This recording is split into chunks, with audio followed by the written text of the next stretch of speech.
I'm Paolo Tipisalbon, and today I'm going to read Arnie the Doughnut, written and illustrated by Larry Kerber. Arnie turned out to be just a kind of donut. He hoped he'd be a chocolate covered with bright-colored candy sprinkle. Look at all my sprinkles. There must be a million of them. Actually, there was only 100 of them, but I'm not going to spoil for him. He was made very early in the morning at the downtown bakery, home of the best donut around. Around? Got it? Arnie was proud to be one of the best. He knew that people all over the town made a special trip to his bakery to buy donuts for their very own. As Arnie sat on the tray, which had been placed in the donut case, he took a moment to reflect on amazing things that had happened to him that morning. 1. Cut into a ring. 2. Deep fried. I'm soaking the boiling grease, but I love it. 3. Cold. Number 4. Iced. Who's the handsome donut? That's me. Number 5. Sprinkle. Cushion area must wear safety goggles. 6. Nail. Arnie looked around and saw all sorts of donuts sitting nearby. A cinnamon twist, donut holes, chocolate zebra, square, powdered, long john, bear claw, various muffin. Hey, I'm a muffin. I'm a different kind of muffin. He tried to strike up conversation with an apple filter on the next tray over, but she didn't seem to want to talk. It is rather early. Maybe she's not a morning donut. Arnie supposed. It was 6 a.m. and the baker had just hung the open sign in the window. Arnie was passionate as he watched the customers stream into the bakery. One by one, donuts were chosen, placed into paper bag, and whisked away with the new owner. Some went by the dozen in giant boxes. Goodbye! Arnie yielded to each donut. I'm a great treat. This is so exciting. I wonder who will choose me. Just then, Arnie looked up and saw a man pointing right at him. What? Before he could say another word, he was pulled from the tray and placed into the paper bag of his very own. Thank you, Mr. Bean. Have a nice day. Arnie heard the baker say to the man. Mr. Bean, that's a fine name. Arnie decided. I can hardly wait to meet him.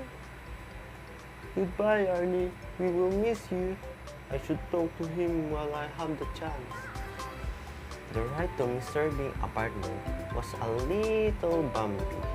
Arnie was grateful for the soft napkin the baker had so thoughtfully placed underneath to him in the bag. He had never ridden in a car and wishes he could look out the window to see all the sights. But more than anything, he wishes he could meet Mr. B. Why does he keep me in this bag? Arnie wondered. Finally, the car came to stop and they were home. Mr. Bean carefully removed Arnie from his paper bag and placed him on a clean, shiny plate. What a handsome plate! Arnie said to himself. I'm not crazy about that sign. I prefer a more modern look, but it's nothing a little paint can fix. Mr. Bean gently lifted Arnie from his new plate. Isn't that cute? Thought Arnie as he closed his eyes and smiled. He wants to hold me. As Arnie relaxed in Mr. Bean's hand, he felt him moving higher and higher away from his plate. When he opened his eyes to see where he was going, he discovered that he was headed straight from Mr. Bean's open mouth. What are you doing? Shouted Arnie. Mr. Bean was stunned. He was dropped Arnie back on the plate. I was going to eat you, he replied in shock. Eat me? Arnie shrieked, his sprinkle flying everywhere. Why would you do a thing like that? Do you make a habit eating all of your house guests? No, of course not. So why did you suddenly force to eat me? Arnie demanded. Well, because you're a donut. That's what donuts are for. To eat. Do you mean to tell me you have done this before? Yes. I eat a donut every day. Mr. Bean said cheerfully. Arnie froze. He felt sick. Frightened. I better get out of this before I try to eat me again. And angry.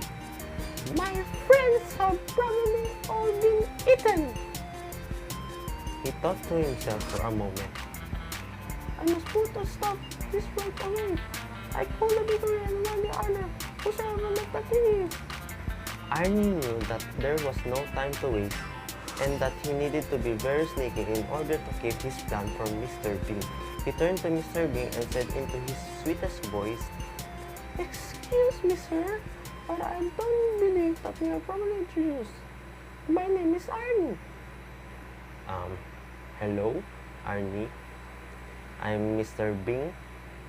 It's nice to meet you. Mr. Bean, would you be a bear and allow me to use your telephone? Arnie asked exponentially. Oh, well, okay, said Mr. Bean. And he handed Arnie the phone. As quickly as he could, Arnie dialed the number of the bakery. Downtown Bakery, home of the best. Mr. Bakerman, this is Arnie the donut. Do you remember me? You made me at 5:15 this morning and I was brought about 20 years ago by a man who goes by the name of Mr. Bean. Yes, Arnie, the baker answered. What can I do for you? No, I don't want to alarm you, but just a moment ago, that man tried to eat me. And not only that, he claimed to have eaten under the bus. I'm going to make a run for it, but I wanted to warn you so that if you see him coming into the bakery again, you can stop him. Oh my, Arnie, I thought you understand. That's why I make donut. For people to eat. I cannot believe it. Arnie gasped. Are there other donut hours for this arrangement? Well, I think so, the baker said. Let me ask them to make sure. The baker yelled to the other dough. Do you not know that you're going to be eaten? Yes, we know, the donut shouted back. We're delicious. I don't blame them. Did you hear that, Arnie? The baker asked. Arnie was crushed. The phone dropped from his hand. He heard all he needed to hear. Arnie forgot all his plan to escape. He collapsed back on the plate and glanced up with Mr. Bean and muttered.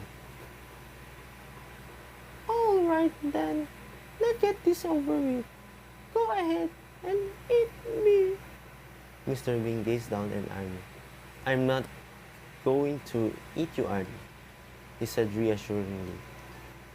I just won't feel right about it now. Really? Arnie said with a huge relief. Well, I'm glad to see that you come to your senses. But since I'm not going to eat you, Mr. Bean continued, I have to figure out something else to do with you. I paid good money for you. I don't want to be wasteful. Of course not. Arnie agreed. What we need to do is each make a list of things I can do with you instead of eating you. Between the two of us, I know we'll come up with something. Good plan, Mr. Bean. Arnie agreed. This will be a brief. I better would have let of stop. They both feverishly wrote down their ideas. When they were finished, Mr. Bean asked, would you like to read your first? Sure thing, Mr. Bean. Arnie answered. Things Mr. Bean can do with me instead of eating me. Do you need a ballroom dance partner? No, I don't dance. Could use a personal fitness trainer. I get too sweaty. How about a portrayal painter? Oh heaven no. Would you like me to entertain your parties? Don't let me my brown eyes blue. I don't like throwing parties, I could be your cheerful. but you cannot see over the steering wheel. I make a great bodyguard. How could you protect me from a cookie? Alright, Mr. Bean. Let's hear what you come up with. Okie dokie, he replied. I just know you like some of these. Things I can do with Arnie instead of eating him. I could use you a pincushion. Oh, too painful. How about an air freshener for my car? How about not? Would you like to be a picture frame? I can imagine so. I need a new bowling ball. Well, don't look at me. You make me a fine paperweight. Boring. What about a doorstop? Try again. But there was nothing else on Mr. Bean's list. They were both completely out of ideas. Arnie and Mr. Bean were exhausted. They felt terribly disappointed. After a few minutes of awkward silence, Mr. Bean finally spoke. I'm sorry, Arnie, but it's clear that we cannot agree on anything that for you to do around here. This is so difficult for me to say, but I think it would be the best if you found another home. I know. Said Arnie right back in tears. I just be on my way then. It is alright if I keep this napkin to back on my nose and sprinkle. Of course, Mr. Bean replied sadly. As soon as I get a job, I pay you back the money you spend on me. That's not necessary, Arnie. Arnie shook Mr. Bean's hand and thanked him for his kindness. Mr. Bean opened the door, and as Arnie left, he paused and said, I guess donuts really are only good for eating, aren't they? They both waved goodbye, and Arnie was gone. Mr. Bean stood at the window and watched Arnie walk away. He walked past the flower beds, the mailboxes, and the apartment manager. He passed the tennis court, the swimming pool, and the clubhouse. Oh my god, is that a donut? But when Arnie reached the no dogs allowed sign at the end of the journey, Mr. Bean suddenly came up with a new idea. Arnie, wait up, Arnie! Yelled Mr. Bean as he ran after him. Arnie turned back and stopped. When Mr. Bean caught up with him, he was out of breath. I can't believe it. I cannot think this of this airplane. Mr. Bean panted. Arnie, I have always wanted a dog and could never have one because they are not allowed here. But there's no sign that say no donuts allowed. Arnie picked up and realized what Mr. Bean was thinking. Would you like to take walk and play fetch? Mr. Bean asked excitedly. You bet I would. Can you do tricks like rolling over? Rolling over? Look at me. I was made for rolling over. Well then, there's only one thing left to ask. Arnie, will you be my donut dog? Oh, Mr. Bean, I would love to be your donut dog. From that moment, Arnie and Mr. Bean were inseparable. Arnie liked being a donut dog even better than him being a donut. He went through a short phase of chewing on furniture and barking at the mailman. But after a crash course on obedience school, he graduated first in his class. Everywhere the two of them went, people would stop to pet Arnie. No one had ever seen a donut dog before. Oh, what a darling man. What a darling dog. Arnie and Mr. Bean had so much fun together. Arnie was the best pet Mr. Bean could ever have hoped for. And Mr. Bean was Arnie's best friend. There.